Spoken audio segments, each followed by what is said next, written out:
Well, in today's business news, in just over an hour, the U.S. Federal Reserve will announce whether or not it will raise interest rate hikes in the U.S. Now, Africa 54 business correspondent Jill Malandrino joins us now from New York to discuss what traders in the U.S. are expecting and how it could impact global markets. Jill?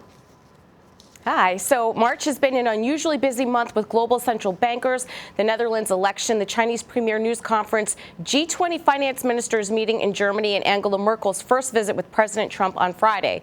By the end of today, the U.S. Treasury is expected to reach its maximum debt ceiling, which means Treasury Secretary Steven Mnuchin will have to scramble to ensure the country can continue to keep paying its bills in full and on time. But for right now, traders are focused on the all-important Fed rate decision at 2 p.m. And as they say today, beware the Ides of March. So now, what is the likelihood that the rates will be hiked, and how has the market priced this in?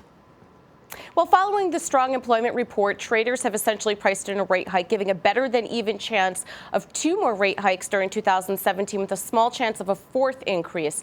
Based on the price of Fed fund futures contracts traded at the CME, it appears the risk is to the downside should the Fed not raise rates, or conversely, if the central bank decides on a raise of more than 25 basis points. If the Fed were to keep rates unchanged, it would send a signal that it does not have much confidence in the economy, and that could cause a spike in market volatility.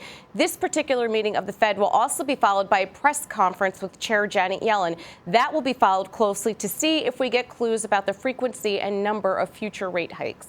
Now, what does the Fed impact global markets when it either raises or lowers rates?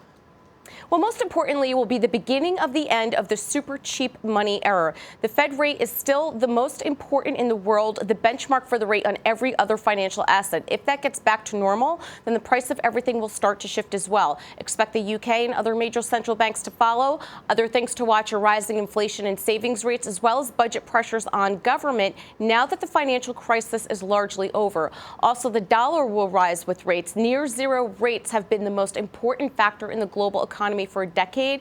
They've changed the way assets are priced, dictated savings rates, allowed governments to borrow vast sums with few consequences, and shifted the patterns of trade around the world. Well, Jill, thank you very much, as always. Thank you. That's Africa 54 business correspondent Jill Malandrino reporting from New York.